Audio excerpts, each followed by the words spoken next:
Nós então estamos no penúltimo domingo, como eu disse, dessa série. Domingo que vem nós apresentamos a última parte no culto, mas temos duas partes também nos próximos 2 discipulados. Discipulado que ocorre ou na quarta-feira às 20 horas, para aqueles que podem, ou aqueles que não podem durante a semana à noite. O discipulado também ocorre na nossa escola dominical, todo domingo às 9 horas da manhã, lá na sala de discipulado.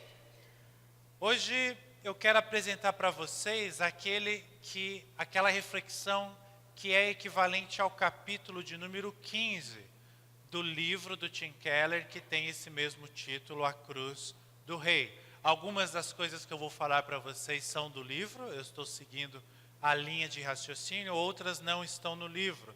Então as nossas mensagens complementam o livro complementa as nossas mensagens. Se você tiver acesso, pode ser muito bom para a sua vida agora ou no futuro, quando você for ler. Hoje nós vamos falar sobre uma passagem, nós vamos ter só 2 slides, viu, Vitor? Você pode só, conforme eu for falando, subir para um ou subir para outro, porque nós não vamos sair desse texto, embora eu mencione outros textos. O fato é, meus amados irmãos, que Jesus foi o homem mais importante de toda a história da humanidade. Quando nós pensamos assim, poxa, um homem como fulano, é importante ter registrado tudo que ele fez. Uma mulher como Ciclana, é importante ter registrado tudo que ela fez, porque ela é muito importante. Mas não há nenhum ser humano sobre a terra que se compare em importância à passagem deste homem, Jesus, sobre a terra. E por que ele é tão importante? Porque ele não era apenas o homem, ele era o próprio Deus. Ele não era, o Filho de Deus. Por isso, como toda biografia, como toda história de uma pessoa muito importante, os seus últimos dias, as suas últimas palavras, as suas últimas ações antes da morte, costumam ter um significado e uma importância muito especial. Quando morre um ator famoso, uma personalidade famosa, sempre tem aquelas reportagens da última foto, da última frase, da última palavra, do último filme, da última música. Com Jesus nós também temos as últimas ações, as últimas palavras. E isso está registrado no Evangelho de Marcos como assim o início da última etapa em vida de Jesus. Depois ele ressuscitou, mas aqui eu estou falando dele como ser humano, né? Está registrado lá em Marcos 14, nós vamos ler do 32 ao 36, que conta assim o evangelista Marcos. Então eles foram a um lugar chamado Getsêmani, e Jesus disse a seus discípulos: sentem-se aqui enquanto eu vou orar. Ele levou consigo Pedro, Tiago e João, e começou a sentir grande pavor e angústia. Abre aspas. Minha alma está profundamente triste, a ponto de morrer, disse ele. Fiquem aqui e vigiem. Ele avançou um pouco e curvou-se até o chão. Então ele orou. Orou para quê? Para que, se possível, a hora que o esperava fosse afastada dele. Aqui no grego e nas outras versões bíblicas é onde aparece o cálice, aparece essa expressão. E clamou, vai aparecer aqui também embaixo: Abba, Pai, tudo é possível para ti. Peço que afastes de mim este cálice. E aí Jesus conclui a sua oração assim: contudo, que seja feita a tua vontade e não a minha. Esse é o texto da nossa reflexão dessa manhã. Um texto curto, simples, mas com uma profundidade e aplicações eternas para as nossas vidas incomparável.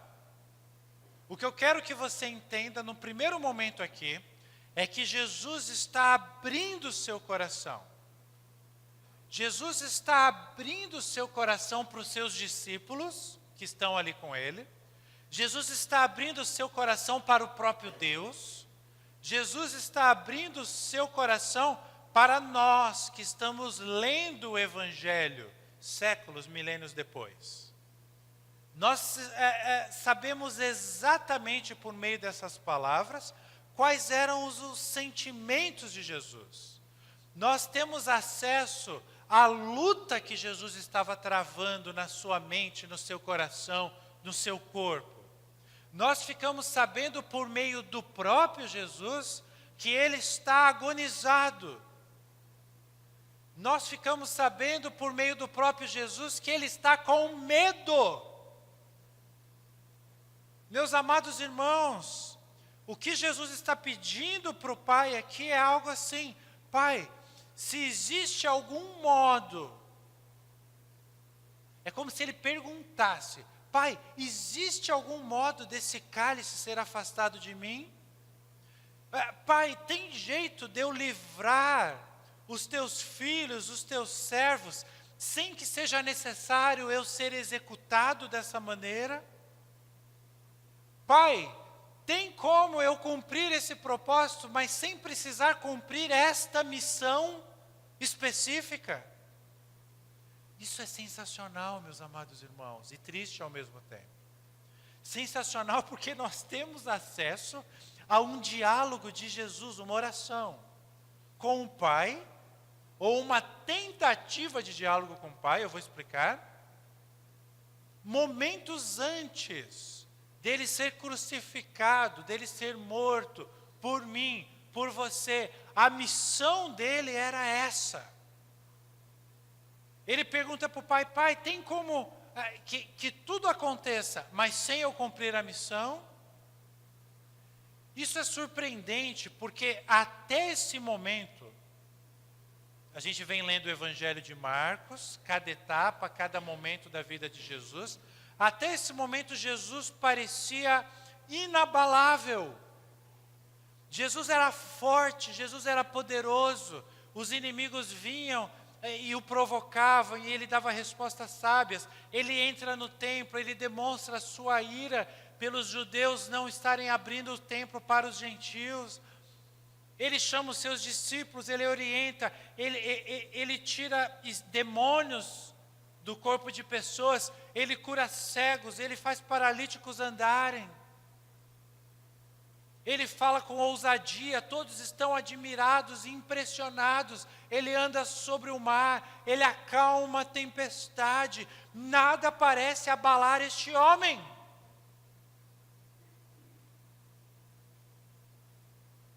Então nós temos que ficar surpresos quando de repente, na descrição de um homem que é o próprio Deus, que fez e faz todas essas coisas, de repente ele diz que está com medo.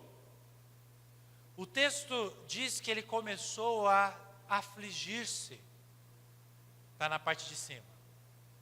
Ele ficou aflito, sentiu um grande pavor, sentiu uma angústia.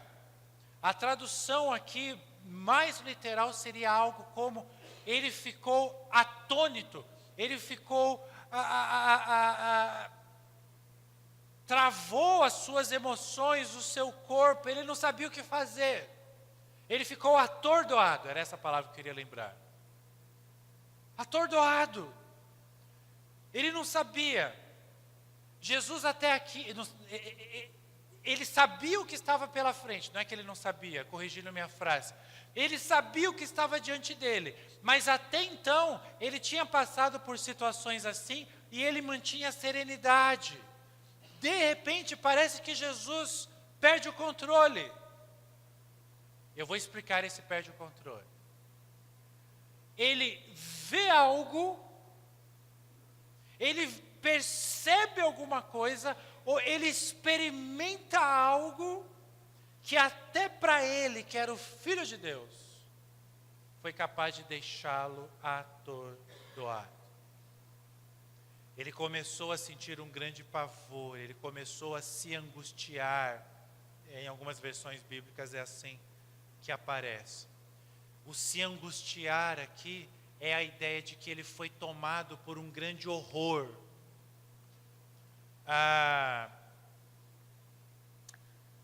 Pense no horror de você descobrir que alguém que você ama está passando por uma grande aflição. Por exemplo, você está chegando em casa a pé, ou de bicicleta, ou até que seja de carro, e você vê ambulâncias passando, o carro dos bombeiros, ambulância, fala, nossa, está acontecendo alguma coisa, você continua caminhando para a sua casa. Quando você entra na rua da sua casa, você vê que o bombeiro, a ambulância, está tudo parado na porta da sua casa. Você vê que o portão da sua casa está aberto, e tem paramédicos, bombeiros entrando e saindo, a vizinhança assim em volta, tudo olhando para a sua casa. Imagine que lá dentro está a sua família, esposa, marido, filhos. É esse tipo de horror. É algo que você já está vendo algo apavorante e você espera algo ainda pior. É como aquele telefone que nunca toca, o telefone fixo da casa da gente. E de repente toca às 4 da madrugada. E vamos supor que você tenha um parente muito querido, um amigo muito querido, num estado grave de saúde. E aí o telefone toca de madrugada. Aquele pavor, aquele horror. Outro dia eu estava no meu escritório aqui nos fundos e o Benjamin estava correndo na varanda da casa com a Gabi. A Gabi estava de olho. E ele corria para lá, corria para cá, aquela coisa de energia do menininho. E aí eu escutei do meu escritório um barulho assim muito forte, pum, no portão.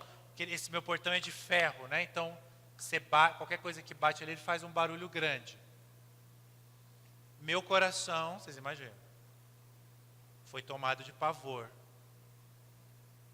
Porque eu sabia que o meu filho estava correndo na varanda e eu escutei um barulho forte, assombroso, na parte de baixo da casa.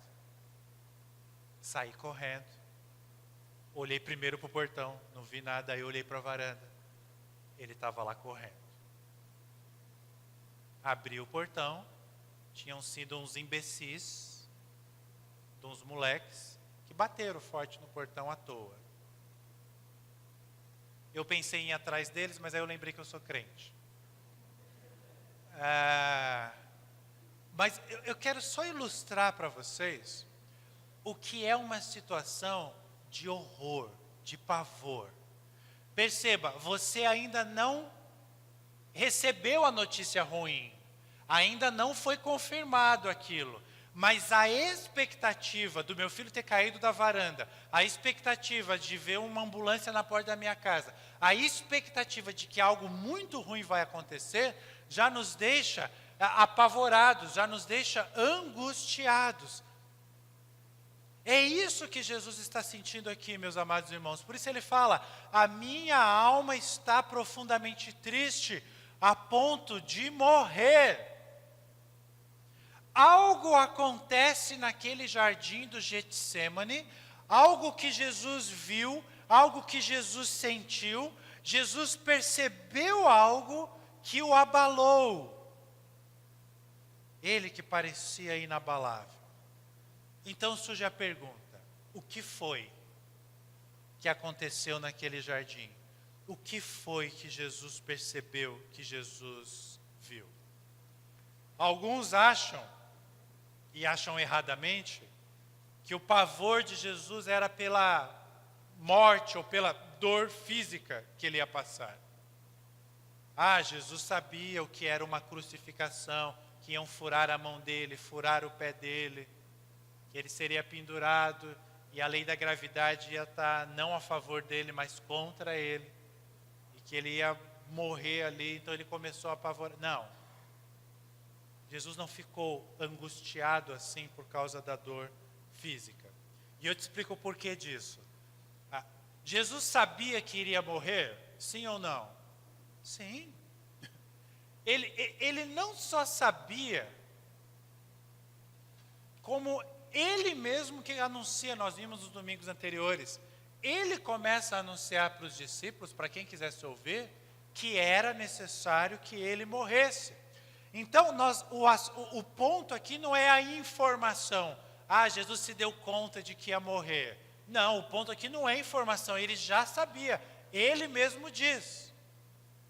O que acontece no Getsêmani é que Jesus começa a provar o que ele iria experimentar na cruz. Eu vou explicar. E para explicar, nós precisamos entender por que Jesus pode passar. Ele usa essa expressão: peço que afastes de mim este cálice. Entender o afasta de mim esse cálice é fundamental para nós entendermos a angústia de Jesus aqui.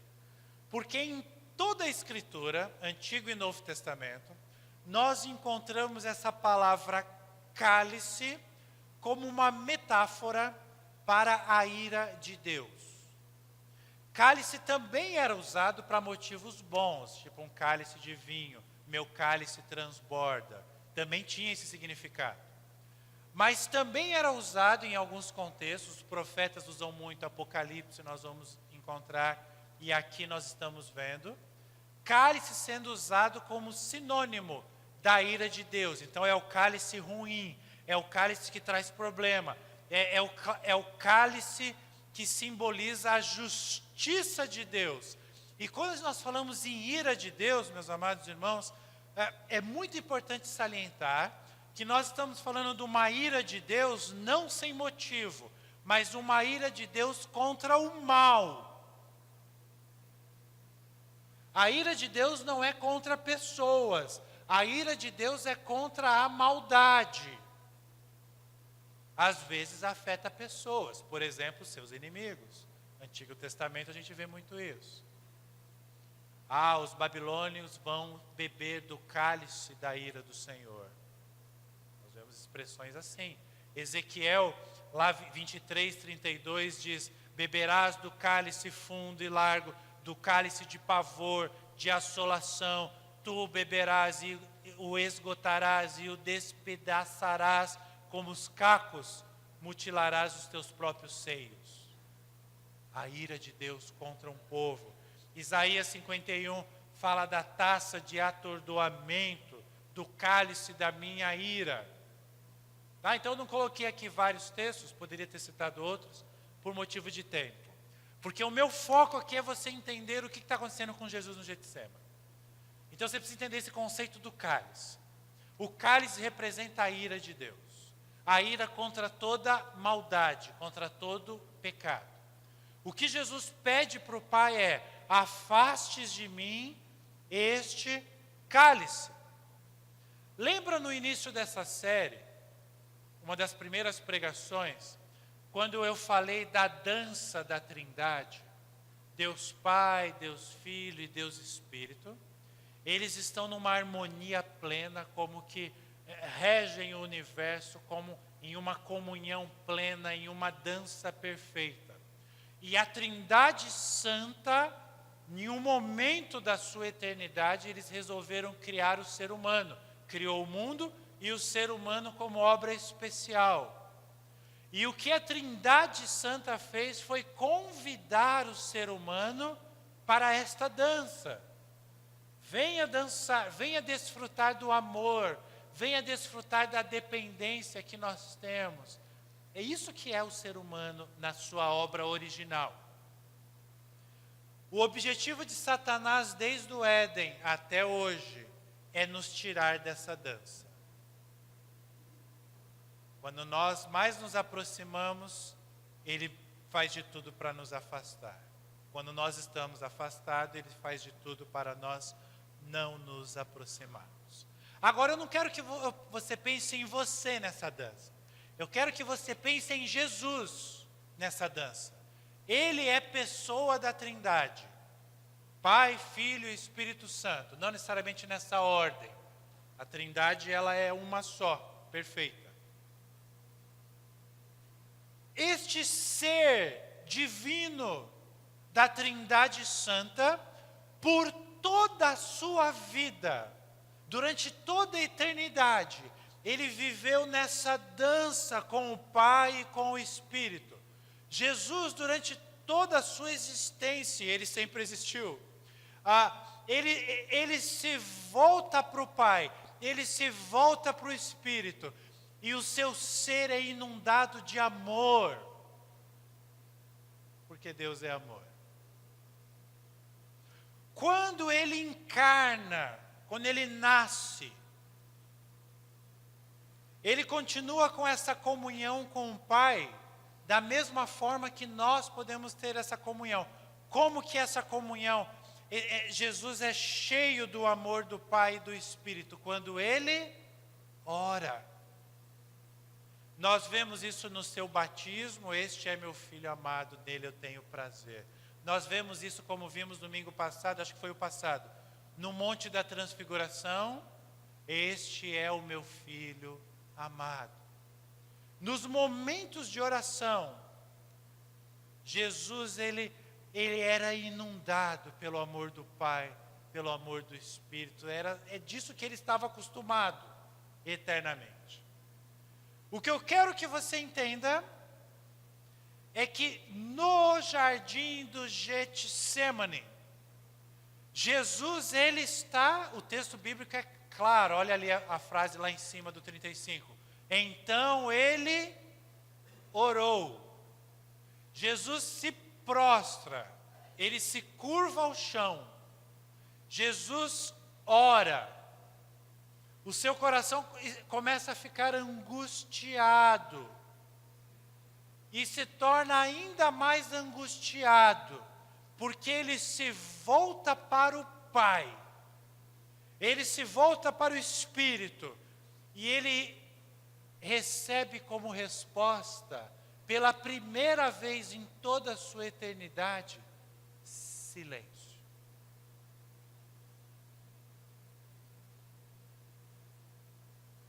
O Pai não responde.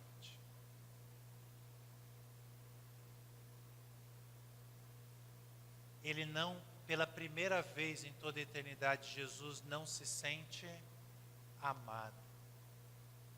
Jesus se sente abandonado. E um ser santo, perfeito, que vive uma comunhão santa, de repente ele começa, como eu disse, a provar. O Getsemane é uma prova do que ele encontraria na cruz, porque para ele morrer pelos nossos pecados, ele precisava ficar sobre a total ausência do Pai.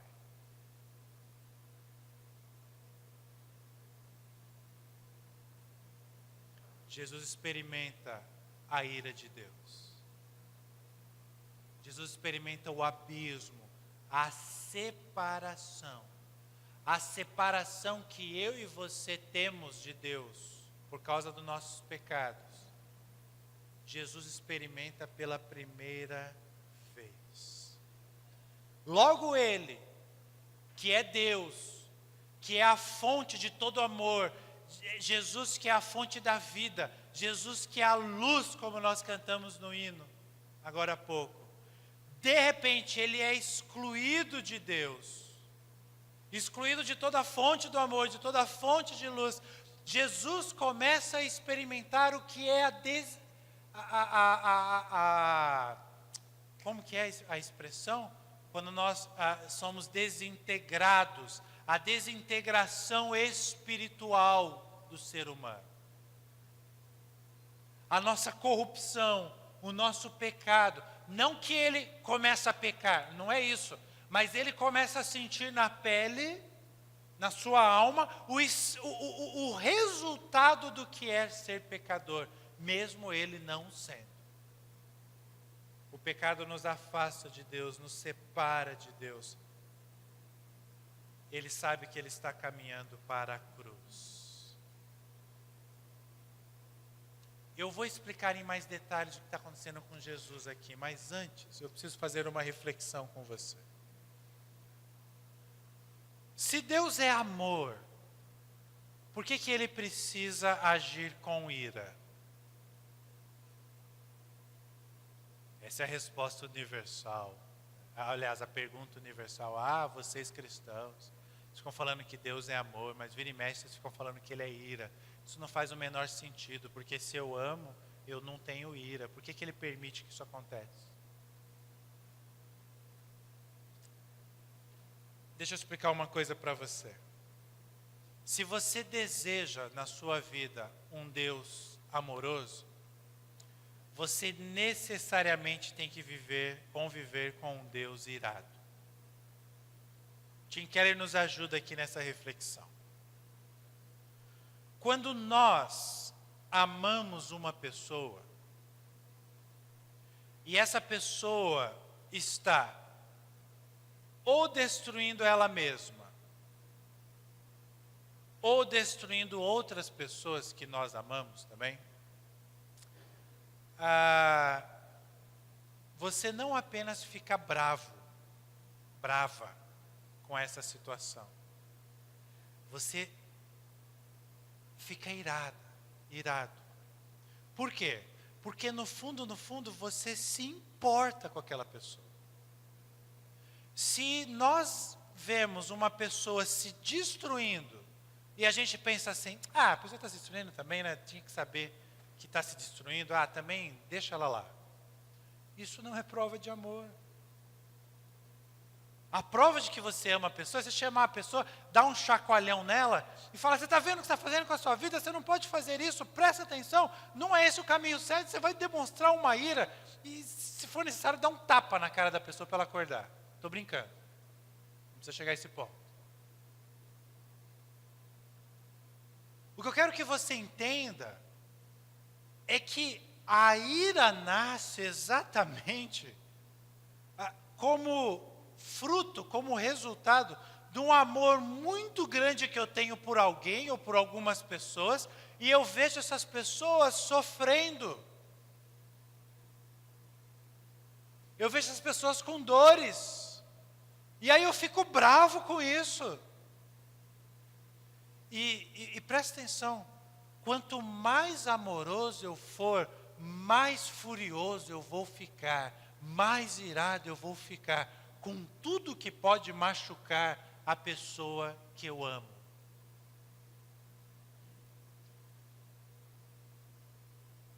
E quanto maior for a ferida, mais ferrenha será a minha oposição. Vou voltar ao meu exemplo.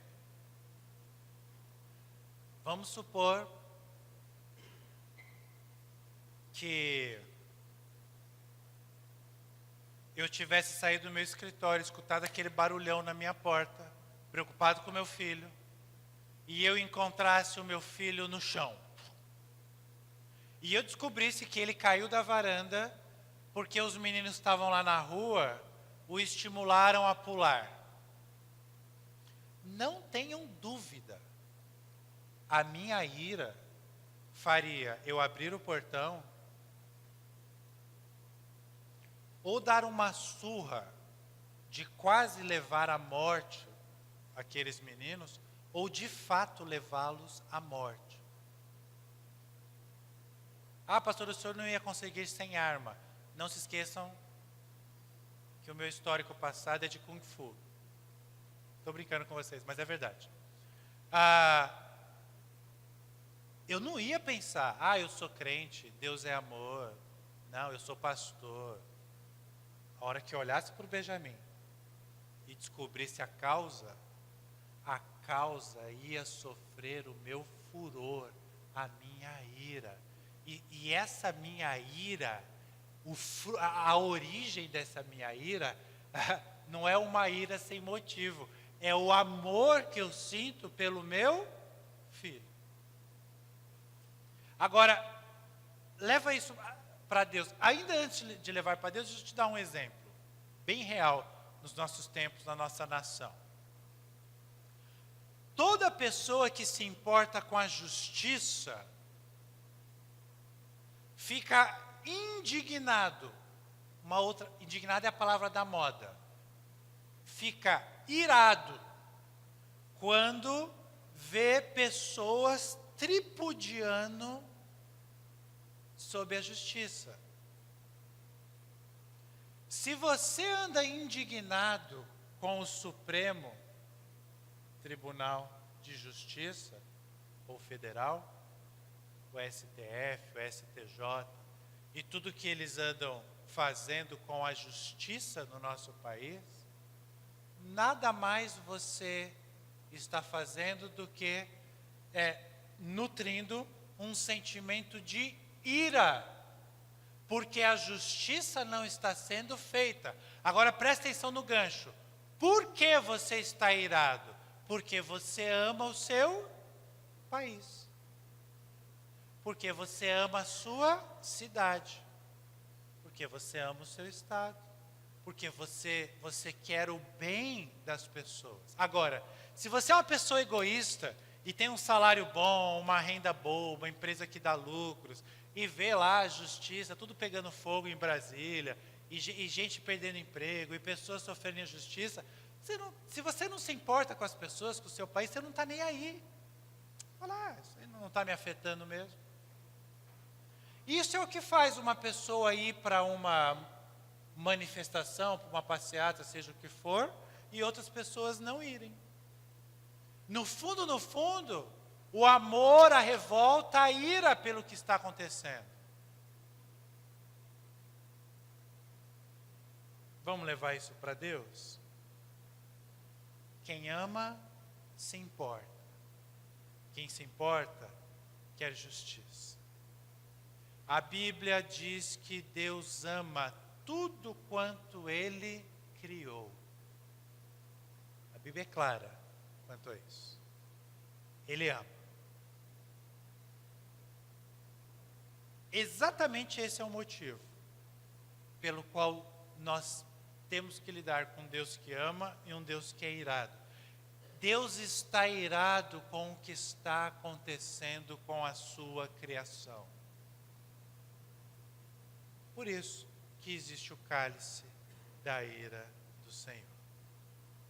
Se Deus é bom, se Deus é amoroso de fato, Ele tem necessariamente que se irar contra o mal.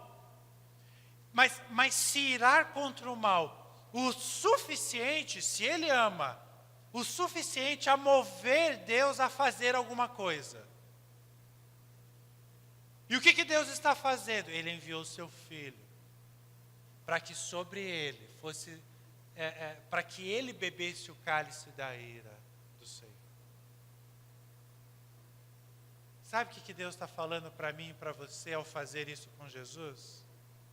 Eu te amo. Isso é necessário porque eu te amo. Se você tem dificuldade em entender um Deus irado, você tem dificuldade em entender o seu próprio valor. Tem uma canção que fala, né? Você tem valor, o Espírito Santo se move em você. Se você não entende um Deus irado, é porque você não entende o valor que você tem. Você não entende como Deus te ama. Porque presta atenção, um Deus que não se irasse, não veria o menor sentido, a menor necessidade em ir para uma cruz, em sofrer para salvar você.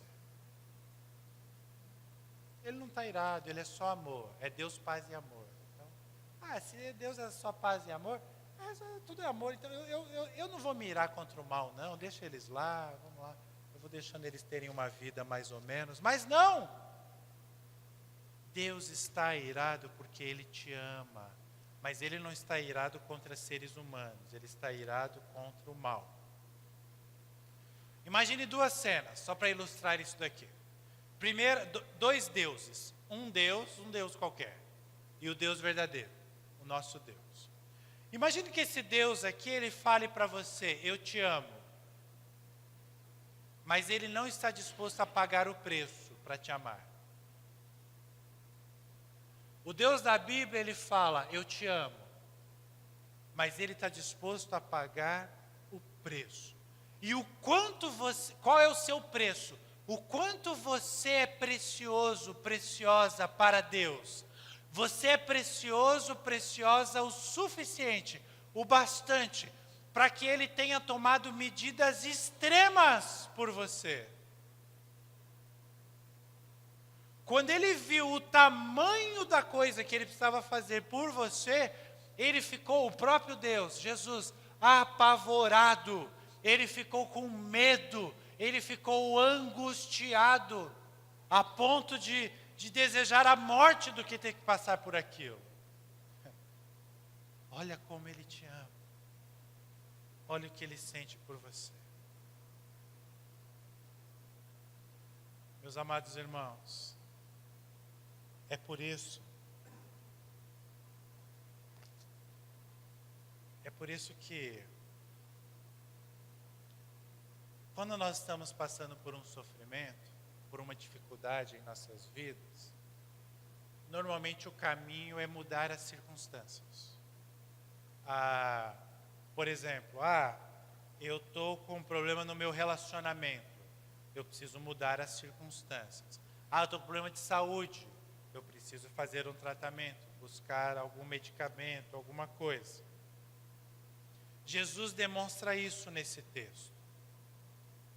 Existem alguns pensamentos religiosos e filosóficos que falam assim, não, nós temos que reprimir os nossos desejos. Temos que reprimir nossos desejos, coisa nenhuma. Jesus tinha um desejo, Jesus queria mudar as circunstâncias. E é por isso que Ele faz essa oração. Ele diz, Pai, se possível, dá para eu não passar por isso. Dá para mudar as circunstâncias. Pai, para o Senhor, olha lá, Abba, Pai, tudo é possível para Ti. Então eu peço que o Senhor afaste de mim esse cálice. Perceba que Jesus, Ele está argumentando com o Pai. Ele está usando um argumento. Fala, Deus, Pai, o Senhor pode todas as coisas. Ele está pedindo uma saída para aquela situação. Senhor, Pai, não tem outra forma de nós resgatarmos esse povo sem que eu tenha que me submeter à espada flamejante. Lembram da espada flamejante? Domingo passado. Estava lá na porta do Éden. O que Jesus percebe é que Ele vai ter que passar por essa espada. E Ele pergunta para o Pai, Pai, não tem outra forma? Mas o que é impressionante nesse texto, para nós já partimos para a conclusão, é que Jesus obedece. Jesus está obedecendo. Ele abre mão do controle das circunstâncias. Ele é Deus, Ele poderia. Ele, Jesus, poderia mudar as circunstâncias. Mas Ele abre mão desse poder e Ele se submete à vontade do Pai, do Espírito Santo, à vontade dEle mesmo. Aí aqui tem algo muito importante, que tem uma aplicação direta para as nossas vidas. Jesus luta, mas Jesus obedece em amor ao Pai, em amor a mim e a você. Aí o Tim Keller traz algo que Tim Keller só dá uma palhinha, eu quero explorar com vocês nessa conclusão. Ele diz algo mais ou menos assim, Jesus sabia que ele não podia abortar a sua missão, porque se ele abortasse a sua missão, nós iríamos perecer. Mas Jesus não considera isso como uma opção. E aí Tim Keller diz assim,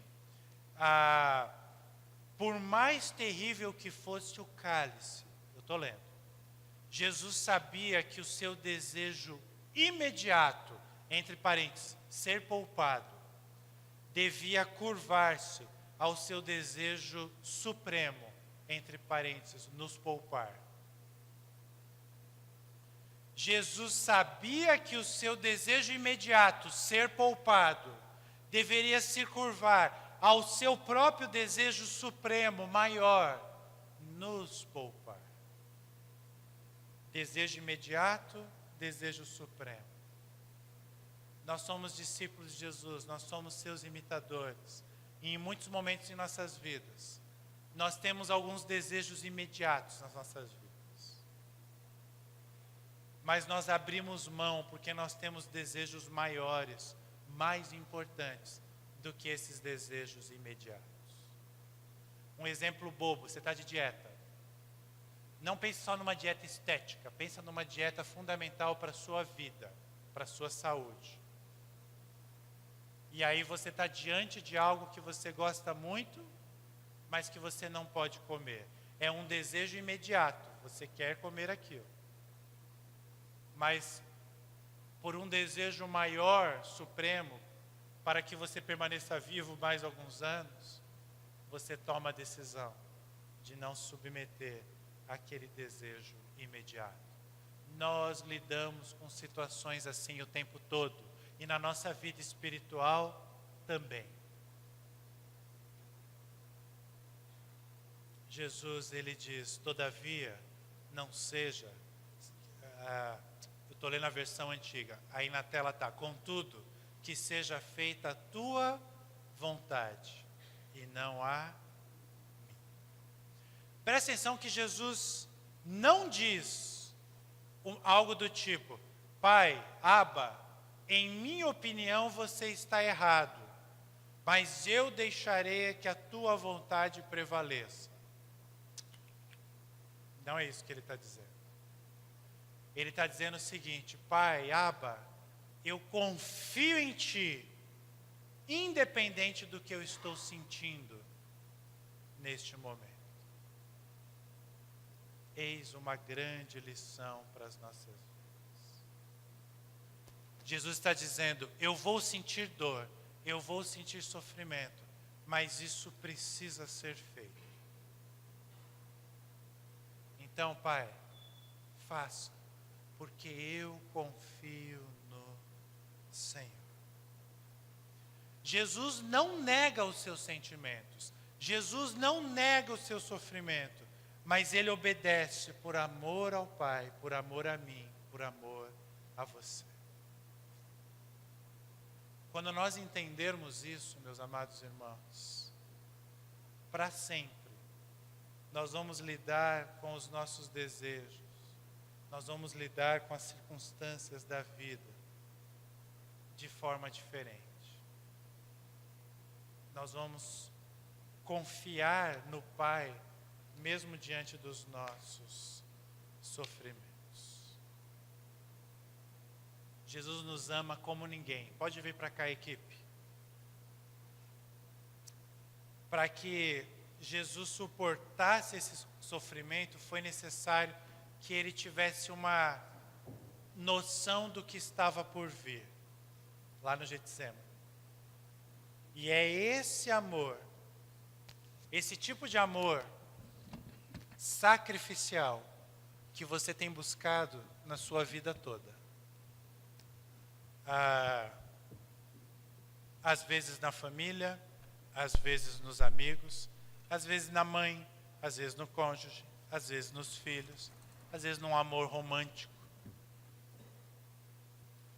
Mas o que eu quero que você entenda é que nada, nem ninguém, pode te satisfazer como este amor de Jesus.